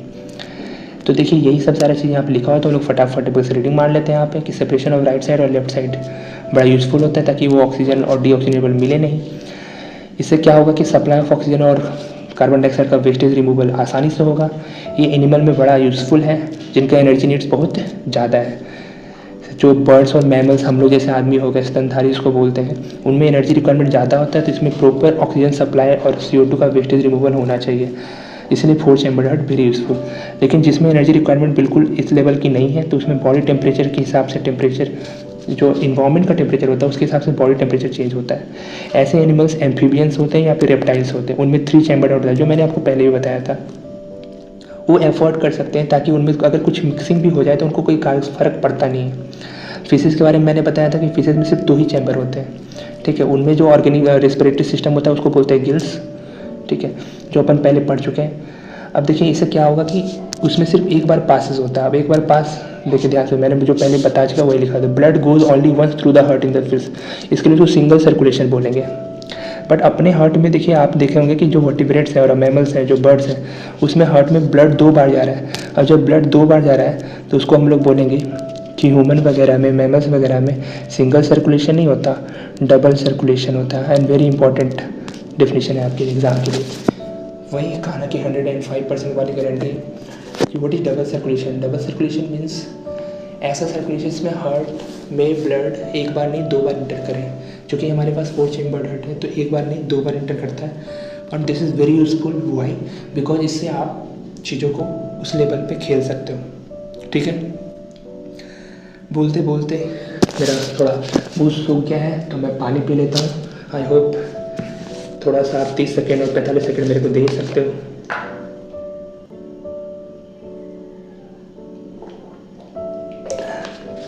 चलिए थैंक्स फॉर द ब्रेक जो आपकी तरफ से मेरे को मिला। अब अपन आगे बढ़ते हैं। देखिए ये ट्रांसपोर्टेशन हम लोग यहाँ तक ही पढ़ेंगे, तो हम लोग अब पढ़ेंगे ब्लड प्रेशर के बारे में। हाँ ठीक है, ब्लड प्रेशर्स के बारे में पढ़ने से पहले ब्लड के बारे में ज़्यादा चीज़ मेंशन नहीं किया है, तो मैं हल्के में एक चीज़ ब्लड के बारे में मेंशन कर दूँ, आपको सिखा दूँ मैं ब्लड के बारे में। चलिए सुनिए। तो मैंने आपको क्या बोला कि ब्लड जो है, ऐसे तो मल्टीपल चीज़ें मैंने बता दी कि ब्लड आप समझो कि उसमें RBC होता है, जिसको एरिथ्रोसाइट्स बोलते थे। WBC होता है जिसको अपना ल्यूकोसाइट बोलते थे। और प्लेटलेट्स होता है जिसको अपन थ्रोम्बोसाइट बोलते थे। और एक और होता है प्लाज्मा होता है जिसको अपन फ्लूइड पार्ट बोलते हैं। अभी जो प्लाज्मा है वो अपना 55% है, ये 45% होगा, ठीक है। WBC और प्लेटलेट्स 1% होगा। ये मैंने आपको सिखा दिया। RBC के बारे में कुछ इंटरेस्टिंग चीज़ बताऊँ तो जो इंटरेस्टिंग चीज़ें लगेंगी आपको सीखने लायक, वो मैं बस चीज़ों को बता देता हूँ यहाँ पे, ध्यान सुना, क्योंकि आपको NCERT से मेंशन नहीं कर रहा है, लेकिन आपको जानना चाहिए, ठीक है। RBC जो होता है, सबसे पहले इसका नाम क्या है बताओ। RBC का नाम है रेड ब्लड कॉर्पसूल्स। रेड क्यों दिखती है? क्योंकि भैया इसमें एक रेड पिगमेंट होता है जिसको बोलते हैं हीमोग्लोबिन। हीमो मतलब आयरन, ग्लोबिन मतलब क्या जानते हो आप, एक प्रोटीन है, ठीक है। आयरन की कमी अगर आपके बॉडी में हो जाती है तो हीमोग्लोबिन का काउंट कम हो जाता है। नॉर्मली वुमेन में देखा जाता है कि उसमें एनीमिया हो जाता है। इसीलिए एनीमिया एक बड़ी बीमारी है हमारे देश में, जो वुमेन को ज़्यादातर हैम्पर करती है। वो एनीमिया से फाइट करने के लिए एनीमिया मुक्त भारत हम लोग बनाना चाह रहे हैं, और हमारा टारगेट है कि हम लोग 2047 तक एनीमिया मुक्त भारत बना सकें। इसके लिए आपके स्कूल में एक टैबलेट दिया जाता था, फोलिक एसिड का टैबलेट दिया जाता था। फोलिक एसिड टैबलेट कुछ नहीं करती है, आपके आयरन कंटेंट के आपके बॉडी में स्टार्ट कर दी, थोड़ा बढ़ोतरी कर दी। अब ऐसा नहीं कि मैंने बोला कि आयरन की कमी है तो आप वो कोई भी आयरन का चीज़ मिले आप उसको खाना स्टार्ट कर दो। नो, दिस इज़ नॉट, वो आयरन आपको नहीं चाहिए। आयरन मिनरल की बात कर रहा हूँ, छोटे छोटे लेवल पे जो आपको चाहिए। खैर, तो RBC में मैंने आपको बताया कि हीमोग्लोबिन है। हीमोग्लोबिन में आपको वैसे रेड दिखता है। RBC का जो बोलोगे भैया इस सब जो RBC है, WBC प्लेट सब बन पा रहा है, तो मैं बता दूँ जो बन रहा है ना, वो बन रहा है बोन मैरो में। अगर आपने क्रिस 3 देखा है तो उसमें बोन मैरो ट्रांसप्लांट करना चाहता है कार्ल। बोन मैरो मीन्स एक सॉफ्ट टिश्यू होता है जो बोन की कुछ कुछ जगह के बोन के खाली स्पेसेस में पाया जाता है, वहाँ डेवलपमेंट होता है RBC, WBC, प्लेटलेट्स वगैरह के, ठीक है। RBC का जो लाइफ साइकिल होता है, ये सारी एक्स्ट्रा इन्फॉर्मेशन है। आप चाहो तो इसको स्किप कर सकते हो, आपके पास स्किप बटन है, ऐसे ऐसे टिप करो, बुम बुम बुम इधर मारो, आगे बढ़ जाओगे। बट मैं बोलूँगा जिसने सब्र किया उसको एक लाइफ लॉन्ग लर्निंग मिलेगी, और जिसने सब्र नहीं किया वो सिर्फ ऊपर सुपरफिशियल लेवल पे पढ़ते रह जाएगा और डिटेल में कभी नहीं पढ़ पाएगा, और यही सब चीज़ें इंटरेस्टिंग बनाती हैं। तो 120 डेज़ का लाइफ साइकिल होता है। RBC जो है वो स्मॉलेस्ट सेल कहा जाता है, लेकिन वुमेन में, अब बोलोगे भैया वुमेन में क्यों, मेल में क्यों नहीं? क्योंकि ह्यूमन में जो स्मॉलेस्ट सेल है ना वो है स्पर्म। तो भैया मेल में तो स्पर्म हो जाएगा स्मॉलेस्ट सेल, बट फीमेल में नहीं होगा, क्योंकि फीमेल में स्पर्म होता ही नहीं है। तो फीमेल में क्या होता है स्मॉलेस्ट सेल? RBC। मैंने आपको स्मॉलेस्ट सेल बता दिया, आप बताओ कि लार्जेस्ट सेल क्या होता है ह्यूमन में, ठीक। क्या दोनों के लिए सेम होगा, मेल और फीमेल के लिए दोनों के लिए सेम होगा largest cell? If yes then type yes, if no then type no. In comment section में बात कीजिए, डिस्कस कीजिए, या फिर आप मेरे को बताइए। खैर अपन आगे बढ़ते हैं। मैंने आपको RBC के बारे में बता दिया, RBC को एरिथ्रोसाइट्स बोलते हैं। अब मैं थोड़ा सा डिस्कस करता हूँ आपको WBC के बारे में। चूँकि इस सब के बारे में ज़्यादा चीज़ मेंशन नहीं है, तो मेरा ये फ़र्ज़ बनता है कि मैं आपको बताऊँ एक्स्ट्रा चीज़ें। ल्यूकोसाइट्स बोलते हैं। ल्यूकोसाइट क्यों बोलते हैं मैंने बताया, ल्यूको वर्ड आता है कलरलेस के लिए, साइट एक कलरलेस होती है, ठीक है, वही बनेगा। अब ल्यूकोसाइट में भी एक पर्टिकुलर इशू आप जानते हो कि क्या करती है, फाइट करती है जर्म्स वगैरह से, एंटीबॉडीज़ प्रोड्यूस करती है। एंटीबॉडीज़ वो चीज़ जो फाइट करेगी, कोई भी इन्वेटर आपके अगर बॉडी में आ गया, इन्वेटर मतलब कोई एक्स्ट्रा पैथोजेंस कुछ भी एंटर कर जाता है, ठीक है। तो इसमें खास ल्यूकोसाइट होता है, खास WBC होता है, उसको अपन बोलते हैं लिम्फोसाइट्स।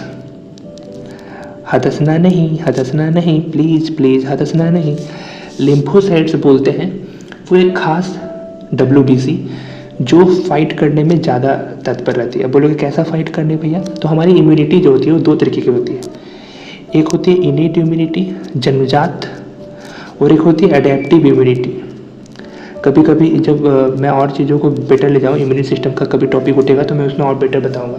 अभी फ़िलहाल मैं आपको इतना भी बता रहा हूँ तो कुछ लोग तो इसी में हदस जाएंगे, रे यार काहे इसे बता रहे, आगे बढ़ना यार, सिखाना तू। लेकिन ठीक है, थोड़ा सब्र करो, उन लोगों को मैं यही बोलूँगा थोड़ा सब्र करो। तो लिम्फोसाइट्स जो होते हैं वो एडेप्टिव इम्यूनिटी में काम करते हैं, मतलब आप एडेप्ट करोगे। जैसे कोरोना वायरस आया था तो उसे आपने सीखा कि अच्छा ये कोरोना वायरस है, अगले बार से इसे फैलता है, तो आपको बॉडी अडेप्ट किया, इसको बोलते हैं एडेप्टिव इम्यूनिटी। कुछ लोगों में इनेट इम्यूनिटी होता है, बोले आपको दिमाग खराब, कोई घंटा फर्क नहीं पड़ेगा मेरा कोरोना वायरस, उसको बोलते हैं इनेट इम्यूनिटी। तो लिम्फोसाइट्स अभी आपको समझ में नहीं आ रहा हो, अब मैं बताता हूँ आपको बेटर समझ में। लिम्फोसाइट्स में 2 सेल होते हैं, एक होते हैं T सेल्स। अभी T सेल्स को T सेल इसलिए बोलते हैं क्योंकि थाइमस जो ग्लैंड है उसमें जाके मैच्योर होता है, बेसिकली बनेगा तो बोन मैरो में, बट मैच्योर कहाँ हो रहा है, थाइमस ग्लैंड में, इसलिए टी सेल्स। ठीक है, अब बोलोगे थाइमस ग्लैंड है, इस तरह से मैं अगर हर एक चीज़ के पीछे चेंज करता जाऊँ तो मेरे को तो इंटरेस्टिंग लगेगा, लेकिन आप बोर हो जाओगे। तो आपको कहाँ रुकना है उसको भी याद होना चाहिए। एक टी सेल्स होता है, एक बी सेल्स होता है। देखिए बी सेल्स क्या करती है, टी सेल्स में दो तरह के सेल होते हैं, एक फाइटर सेल होता है जो लड़ता है, और एक मेमोरी सेल होता है जो याद रखता है चीज़ों को कि अच्छा अगला बार ऐसे फाइट करना है। और B cells my friend antibodies create करती है, टी सेल्स कभी एंटीबॉडीज़ क्रिएट नहीं करती, ओनली बी सेल्स के एंटीबॉडीज़ क्रिएट करती है। इस तरह से और डिटेलिंग है, बट अगर सारा बायोलॉजी अभी पढ़ लोगे तो फिर 12th क्लास वाले समय क्या पढ़ोगे, इतना लेवल में भी आपको कोई नहीं बताएगा, और आपका जरूरत भी नहीं है, शायद नहीं पूछेगा एग्जाम में। बट मैं फिर क्यों बता रहा हूँ, इसलिए माय फ्रेंड जो आपको कन्फ्यूजन है कि मैथ में की बायोलॉजी, आप यहाँ डिसाइड करो कि आपको ये सारी चीज़ें इंटरेस्टिंग लग रही है, आपको सही लग रहा है, वाह जानने को मिल रहा है, तो आप बायोलॉजी लेना, मैथ भी ले लेना। हम खुद मैथ के स्टूडेंट थे, तो बायोलॉजी इतना डिटेल में कैसे जानते हैं, क्योंकि अब मेरे को जब मैंने पढ़ना स्टार्ट किया, जब मैंने पढ़ाना स्टार्ट किया, तो मेरे को लगा वाह यार इतनी सारी इंटरेस्टिंग चीज़ें यहाँ पे हैं। तो इसीलिए मैं बोल रहा हूँ, आप सुनो और समझो। अब आरबीसी सिखा दिया, डब्ल्यूबीसी सिखा दिया, तो अब मैं थोड़ा सा आपको सिखा दूँ क्या, प्लेटलेट्स। अब देखो प्लेटलेट्स का नाम प्लेटलेट्स क्यों पड़ा, क्योंकि भैया ऐसा है, भैया नहीं, भैया ऐसा है कि प्लेटलेट्स प्लेट की तरह दिखती है, इसलिए प्लेटलेट्स। ठीक है, प्लेट शेप का होता है। इसका एक नाम है थ्रोम्बोसाइट्स। थ्रोम्बोसाइट क्यों बोलते हैं इसको, मैं बताता हूँ। प्लेटलेट्स का एक सिंपल डेफिनेशन क्या है, तो ब्लड क्लॉट करता है। अच्छा, ब्लड क्लॉट करता है अंदर में, इंटरनल ब्लड क्लॉटिंग करता है कि एक्सटर्नल, को है जो इंटरनल बोलना चाहेगा, अरे बाबा इंटरनल ब्लड क्लॉट करेगा ना तो आपको heart attack, heart stroke, brain stroke और दुनिया भर की बीमारी आने लगेगी। इसलिए internal blood clotting is very harmful, but external blood clotting is very useful. External बड़ा यूजफुल है, इंटरनल बड़ा हार्मफुल है। वाई, एक्सटर्नल में आपका ब्लड लॉस ज़्यादा ना हो, आपकी बॉडी में नॉर्मली 1.2 से लेकर 1.5 गैलन तक ब्लड होता है। गैलन समझ लो जिसमें पानी लाते हो वो चीज़, ठीक है। ऑलमोस्ट 10 यूनिट ब्लड होता है। अब बोलोगे 10 यूनिट क्या भैया, एक यूनिट में 450 ml होता है। ठीक है, तो जो बोलते हैं ना कि हम 1 यूनिट आज ब्लड डोनेट करके आए, मतलब 450 ml डोनेट करके आओ, तो 450 ml मतलब 4500 ml यानी 4.5 लीटर के आसपास आपके ब्लड है। ये सारा ब्लड, अगर मान लो आपको कोई एक्सीडेंट होता है या फिर कोई छोटा सा इंजरी होता है और आपका ब्लड क्लॉटिंग अच्छा नहीं है, विटामिन के खाओ अगर अच्छा नहीं है तो उससे क्या होगा, प्लेटलेट बढ़ेगा, प्लेटलेट का काउंट बढ़ेगा। तो इसको बढ़ाने के लिए आप क्या करोगे, प्लेटलेट रखोगे। अगर ब्लड क्लॉटिंग अच्छा से नहीं हो रहा है, दैट मीन्स माय फ्रेंड कि आपका जो ये ब्लड है लॉस ज़्यादा हो जाएगा। और आप देखते हो कि मूवी वगैरह में कि देखते हो कि अगर कोई डेथ होता है एक्सीडेंट की वजह से तो बोलते हैं कि अच्छा ज़्यादा खून बह गया था, इसीलिए हम लोग बचा नहीं पाए, क्योंकि जितना लेट होगा हॉस्पिटल तक पहुँचने में उतना ज़्यादा खून बहेगा। अब उस खून को रोकने में हेल्प करता है ब्लड क्लॉटिंग। अब ऐसा तो है नहीं कि आपका पूरा सर से धड़ अलग हो गया, मतलब धड़ से सर अलग हो गया, आप लोग ब्लड क्लॉटिंग हेल्प करेगा। अरे भैया छोटा सा इंजरी वगैरह में ब्लड क्लॉटिंग हेल्प करता है, इतना ज़्यादा अमाउंट में निकलेगा तो नहीं हेल्प कर पाएगा। अब वो प्लेटलेट्स किस तरह से काम करता है, कैसे हेल्प करता है, वो मैं बताने जा रहा हूँ। ठीक, अच्छा आप बताओ क्या आपको ये सब चीज़ें पता थी कि इतना ब्लड है, ये सब चीज़ें हैं, नहीं पता होगी। तो भैया इसी चीज़ के लिए तो मैं यहाँ पर आपके साथ हूँ, आऊँगा मैं ब्लड प्रेशर पे आऊँगा, बट पहले आप ही समझो। ठीक, प्लेटलेट्स के बारे में बताना चाहता हूँ कि प्लेटलेट्स मिल के काम करता है एक बंदा है जिसका नाम है फाइब्रिन। अब बोलेगे भैया ये फाइब्रिन क्या है, फाइब्रिन प्रोटीन है। फाइब्रिन आप समझ लो कि नेट है जो चीज़ों को, प्लेटलेट्स को बांध के रखता है ताकि वो ब्लड आरबीसी को भी ट्रैप करके रखता है ताकि वो बाहर ना निकले। ठीक है, जो आप बोलते हो ना जो काला कलर का, जो काला नहीं होता वो डार्क रेड होता है, उसको ब्लैक दिखता है आपको, जो लग जाता है कभी इंजरी वगैरह हो गया, फिर आप जब दाढ़ी वगैरह बना रहे तो कट हो गया। ऐसे तो आप अभी अगर 10th क्लास में हो तो क्या ही दाढ़ी बनाओगे, बट ठीक है, कभी आपने पापा या फिर अंकल को वगैरह को देखा हो, उसमें जो अथी आ जाती है, वो क्लॉटिंग आ जाता है, वो आपको ब्लैक दिखता है, बट वो होता है डार्क रेड। डार्क रेड इसलिए होता है क्योंकि वो आरबीसी को भी कैप्चर करता है, और आप जानते हो कि आरबीसी का कलर क्या है, रेड भैया, डार्क रेड। तो क्या है, फिब्रिन वो बंदा है जो चीज़ों को फाइबर की तरह जोड़ के रखेगा, वो क्लॉट करने में हेल्प करता है प्लेटलेट्स को। ठीक है, ये पहली बात। अब बोलोगे भैया फाइब्रिन कैसे बनता है, तो मैं अपने इसको बता रहा हूँ। लीवर से फाइब्रिनोजेन नाम का, आई थिंक हमको लगता है कि ई वाला वीडियो थोड़ा ज़्यादा डीप हो गया, बट कोई नहीं। फाइब्रिनोजेन नाम का एक प्रोटीन होता है जो जनरेट से करता है फिब्रिन। एक एंजाइम काम करता है थ्रोम्बिन, हंस गया ना इतना सारा वर्ड सुन के, थ्रोम्बिन। इसलिए इसको प्लेटलेट्स को थ्रोम्बोसाइट्स बोलते हैं। थ्रोम्बिन वर्ड से थ्रोम्बोसाइट्स, थ्रोम्बिन वर्ड से थ्रोम्बोसाइट। एंजाइम फाइब्रिन एंजाइम मिलके फाइब्रिन बना रहा है। फाइब्रिन नहीं होगा तो ब्लड क्लॉट नहीं हो पाएगा, प्लेटलेट अकेले कुछ काम नहीं कर पाता। अब एक बात बताओ, वो कौन सा प्रोटीन है जो प्लेटलेट्स को इंटरनली ब्लड क्लॉट करने से रोकती है? मैं फिर से क्वेश्चन रिपीट कर रहा हूँ, आपका होमवर्क है। वो कौन सा प्रोटीन है जो इंटरनल ब्लड क्लॉटिंग करने से प्लेटलेट्स को रोकती है?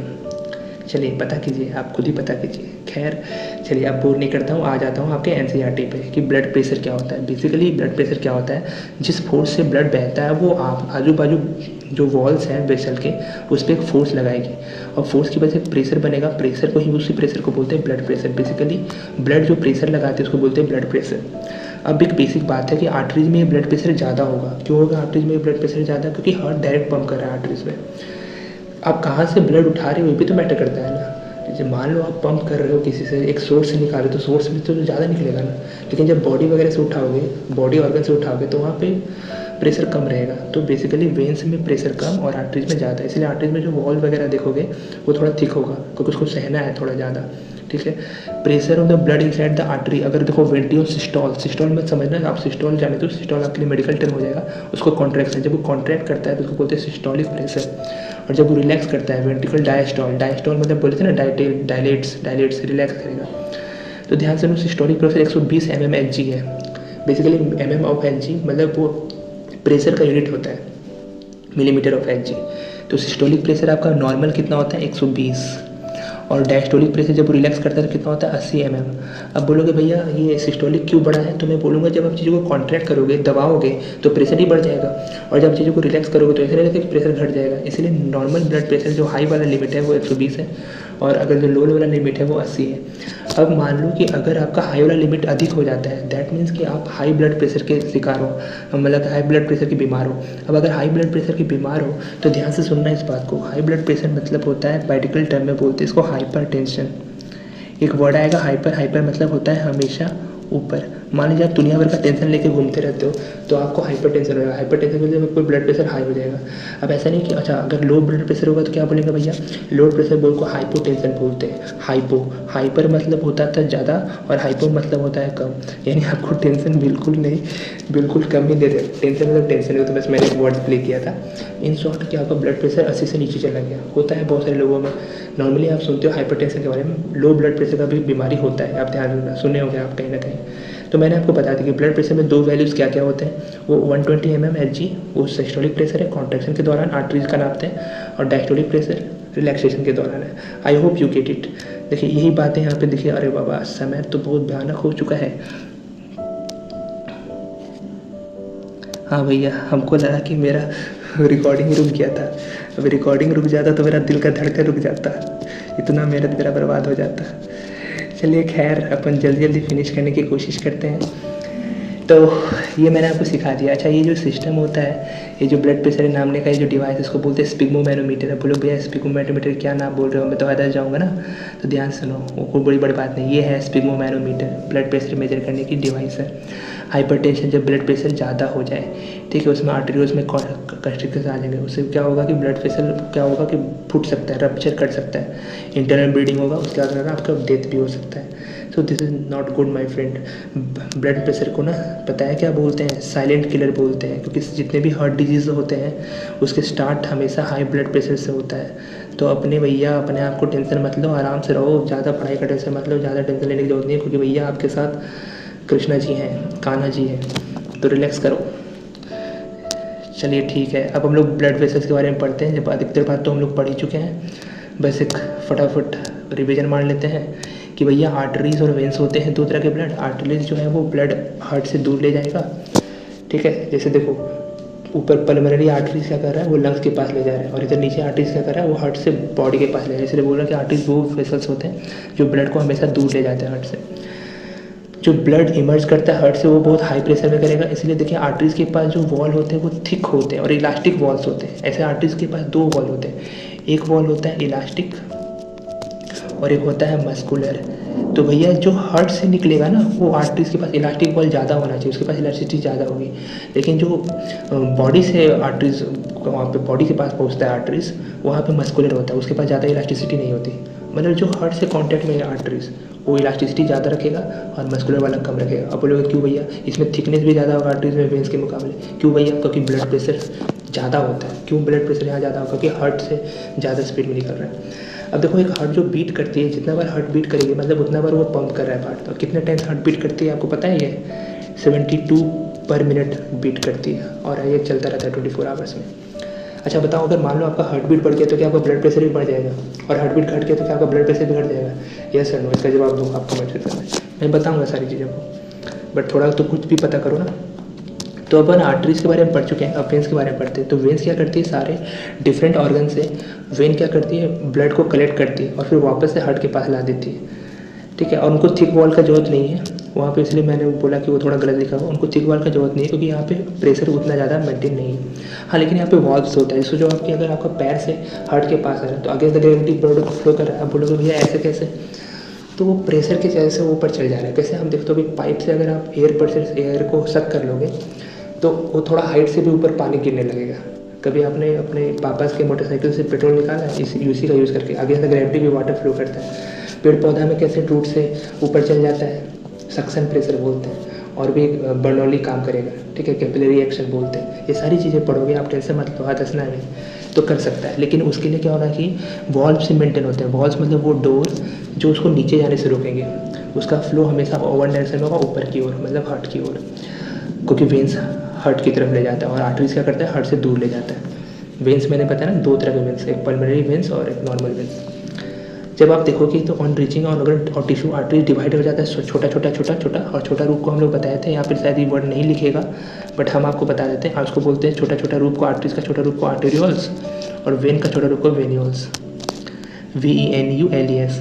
स्मॉलेस्ट वेसल्स देखोगे तो उसमें वॉल्स 1 सेल थिक होते हैं और पतला हो जाएगा उसको, और ये देखो और छोटा रूप को कैपिलरीज बोलते हैं, जहाँ आर्टरीज और वेंस एक्सचेंज करता है मटेरियल का, ठीक है। मैंने बता दिया है सारा चीज़, अब आगे करते हैं। अब देखिए प्लेटलेट्स के बारे में भी डिस्कस करेगा। प्लेटलेट्स के बारे में तो मैं सारा चीज़ बता ही चुके हैं, बट अब आप NCERT का सुन लो। तो मैंने जितना भी आपको चीज़ सिखाया वो NCERT से कम ही चीज़ सिखाएगा। अब बोलोगे यार ये तो आप अपना कॉन्फिडेंस का बात कर रहे हो, इतना तेज़ थोड़ा है आप, पढ़ते पढ़ते हम थोड़ा तेज़ हो गए हैं। आप मेरे साथ रहोगे तो आप भी तेज़ हो गए। अब सोचो कि अगर आपका सिस्टम ऑफ ट्यूब्स मतलब ये जो ब्लड वेसल्स उसमें लीकेज आ जाए तो क्या ये अच्छी बात है? नहीं भैया ये अच्छी बात नहीं। आप इंजर हो गए, आपका ब्लीडिंग स्टार्ट हो जाएगा। अब ब्लीडिंग स्टार्ट हो जाएगा तो इस लॉस ऑफ ब्लड को मिनिमाइज़ करना है, क्योंकि अगर ब्लड ही तो फ्यूल है आपका, ब्लड ही तो सारा चीज़ को ले जा रहा है एक जगह दूसरी जगह, अगर वही नहीं है तो फिर आपका सारा लाइफ प्रोसेस ठप पड़ जाएगा। मैंने बोला था ना कनेक्टेड है सारा चीज़। तो लीकेज को अब रोकने के लिए आपको एक लॉस ऑफ प्रेशर की रिक्वायरमेंट है, जिससे वो, और एक वहाँ पे क्या करना है, पंपिंग सिस्टम बैंडेज का लगाने की जरूरत है। उस बैंडेज को लगाने में हेल्प करता है प्लेटलेट्स। क्या सिर्फ प्लेटलेट्स कम करता है कि और भी लोग हैं? हाँ और भी लोग हैं, मैंने बताया आपको, थ्रोम्बिन एंजाइम, फाइब्रिनोजेन, फाइब्रिन। हंसते रहो तो भूलते रहोगे, नहीं हंसोगे तो सीखोगे। अब हम लोग पहुंच गए हैं लास्ट टॉपिक पे, इसको फिनिश करते हैं और उसके बाद मैं बोलूँगा आपको tata, good night, bye bye. Lymph, इतना छोटा में देखो लिम्फ के बारे में बता दिया है, लेकिन जब आप प्रॉपर बायोलॉजी के स्टूडेंट जब पढ़ोगे 12th क्लास या फिर आप शायद हायर में जब मेडिकल वगैरह क्लियर करके आप मेडिकल साइंस में जाके आराम से डॉक्टर बनने के चक्कर में पढ़ोगे ये सब सारी चीज़, तो आप डिटेल में पढ़ोगे एक सिस्टम के बारे में, इसको बोलते हैं लिम्फेटिक सिस्टम, ठीक है। लिम्फेटिक सिस्टम मतलब क्या होता है, इसमें मल्टीपल चीज़ें होती हैं। लिम्फ होता है, लिम्फ नोड्स होता है, स्प्लीन होता है, ठीक है। तो हम लोग छोटा सा जो हिंट दिया है 10th क्लास में आपको इंट्रोड्यूस किया जा रहा है उसको हम लोग समझते हैं, बाकी डिटेल में तो हम लोग पढ़ेंगे। जब मैं आपको 12th क्लास का बायोलॉजी स्टार्ट करूँगा तो उसमें मैं सिखाऊंगा, तो समझ लेना, उसमें और डिटेल जाएगी उसमें, ठीक है। प्रॉपर आपको डॉक्टर मतलब मैं बना ही दूंगा 70 से 80%, 20% पढ़ लेना तुम नीट क्लियर करके MBBS में। तो खैर मैं ये बोल रहा हूँ कि लिम्फ जो है, आप देखोगे जो कैपिलरीज वगैरह एक्शन हो रहा था वहाँ पे कैपिलरीज के पास, वहाँ पे क्या आपको नहीं लगता वाटर ट्रांसपोर्टेशन में थोड़ा लीकेज का इशू हो सकता है? तो नॉर्मली 20 लीटर का ट्रांसपोर्टेशन वगैरह होता है, वापस 17 लीटर आ पाता है। तब बोलोगे भैया 3 लीटर क्या हुआ? 3 लीटर लीकेज में चला गया। अभी जो लीकेज टिश्यू के पास 3 लीटर का लीकेज हो जाता है वो ही टिश्यू लिक्विड बन जाती है, टिश्यू फ्लूइड बन जाती है। अभी जो टिश्यू लिक्विड है और टिश्यू फ्लूइड जो मैंने नाम लिया, उसी टिश्यू लिक्विड और टिश्यू फ्लूइड को अपन बोलते हैं लिम्फ। अभी लिम्फ जो है वो पूरा बहेगा, तो इसके लिए एक लिम्फ वेसल्स आएंगे। अब देखो, जो पोर्स प्रेजेंट है वॉल्स कैपिलरीज में, उससे some amount of plasma, protein और blood vessel escape into intercellular space.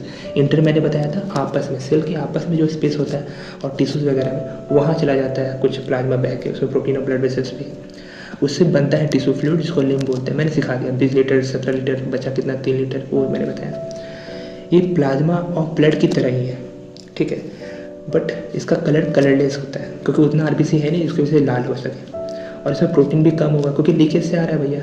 अभी जो लिम्फ है ना वो कहाँ बहेगा, वो बहेगा लिम्फेटिक कैपिलरीज में, ठीक है, वही रहता है, और सारे लिम्फ वेसल्स वगैरह जुड़े हुए रहेंगे।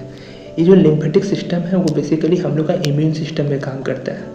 अब बोलेगा भैया इम्यून सिस्टम कैसे है? इम्यून सिस्टम उसको बोलते हैं जब वो किसी बॉडी के इन्वेडर से अटैक करता है, जब फाइट करता है चीज़ों के साथ। अब ध्यान से सुनना हम क्या बोलना चाह रहे हैं। क्या मैंने एक वर्ड बताया था लिम्फोसाइट्स? क्या आप ये वर्ड सुन चुके हैं? हाँ, सुन चुके हैं। एक ऐसा सेल जो लिम्फ में पाया जाएगा। लिम्फोसाइट्स के बारे में बताया था, वो WBC के एक पार्ट होते हैं जो इम्यूनिटी में हेल्प करते हैं, adaptive immunity, T cells, B cells. तो वो जो टी सेल्स और बी सेल्स है ना, वो जब मैच्योर हो जाते हैं तो वही लिम्फ में मूव कर रहे होते हैं और इम्यूनिटी प्रोवाइड करते हैं हमारी पूरे बॉडी को। आई होप यू गेट इट, ठीक है। इतना छोटा पार्ट, इतना छोटा टॉपिक है नहीं है एक्चुअली। इम्यूनिटी का पार्ट होने की वजह से एक बड़ा टॉपिक बनता है। कभी एक सेपरेट वीडियो ला के मैं आपको इम्यूनिटी के बारे में डिटेल में बताऊंगा, सारे सेल कैसे फाइट होते हैं, क्या होते हैं, सब कुछ बताऊंगा। अभी फिलहाल हम लोग स्टिक करते हैं NCERT के वर्ड पे। तो मैंने आपको बताया कि लिम्फ वेसल्स पाए जाएंगे, और लिम्फ वेसल से क्या होगा कि वो सारा चीज़ लार्जर बेस में फिर वापस से ब्लड स्ट्रीम में डाल दिया जाएगा, ठीक है। जो एक्स्ट्रा है वो तो वेस्ट में चला जाएगा। लिम्फ डाइजेस्टेड और एब्जॉर्ब फैट को, इंटेस्टाइन और एक्सेस फ्लूइड को क्या करता है, ड्रेन कर देता है एक्स्ट्रा सेलुलर स्पेस में, और वापस वो सारी जो मेन कंटेंट होती है इलेक्ट्रोलाइट वगैरह को वापस उसके बाहर डाल देता है ब्लड में, ताकि ये सर्कुलेशन 3 लीटर का वापस से बना रहे। तो पता चलो कि हर दिन 3-3 लीटर का लीकेज की वजह से सारा ब्लड ही लीक कर गया, ऐसा नहीं होता। वो सारा सिस्टम फिर वापस से ब्लड में चला जाता है। And this is the end of my topic my friend. हमने पूरा अच्छे से डिटेल में, शायद ही आप कभी इतने डिटेल में चीज़ों को पढ़ोगे। तो भैया अगर आपको ये चीज़ अच्छा लगता है, इतना डिटेलिंग आपको समझ में आया और आप चाहते हो कि हम कंटिन्यू करें, ऐसे तो आप लाइक, कमेंट, शेयर, सब्सक्राइब नहीं करोगे, क्योंकि मेरा अपना चॉइस है। मैं इसको कंटिन्यू करूँगा, जिससे मेरे को ग्रो करने में हेल्प मिलती है। मेरे कुछ स्टूडेंट्स जो फिजिकली मैं पढ़ाता था उन लोगों को, अभी शिफ्टिंग वगैरह के वजह से मैं नहीं पढ़ा पा रहा हूँ, तो मेरे को प्रॉपर ऑनलाइन आना है, तो उसी रिगार्डिंग में मेरा छोटा सा स्टेप है। तो you can help me in this. आपको पता है तरीका क्या है, शेयर वगैरह करो यार, अपने दोस्तों से बात करो इसके चैनल के बारे में कि हाँ एक भैया हैं पढ़ाते हैं, अच्छा बुरा जो भी आपको बोलना रहेगा। अच्छा, ये बोलना अच्छा लगेगा आपको। खैर चलिए ठीक है, bye bye, see you, sayonara, take care, good night. मिलते हैं अपन अगले वीडियो में। ट्रांसपोर्टेशन में प्लांट्स पढ़ेंगे। आज बोलते बोलते अपन काम हो थक गया है, जितना टॉपिक पढ़ना था हम लोग पढ़ चुके हैं। हम लोग यहीं पे आप इसको रोक रहे हैं। Thank you, bye bye, see you.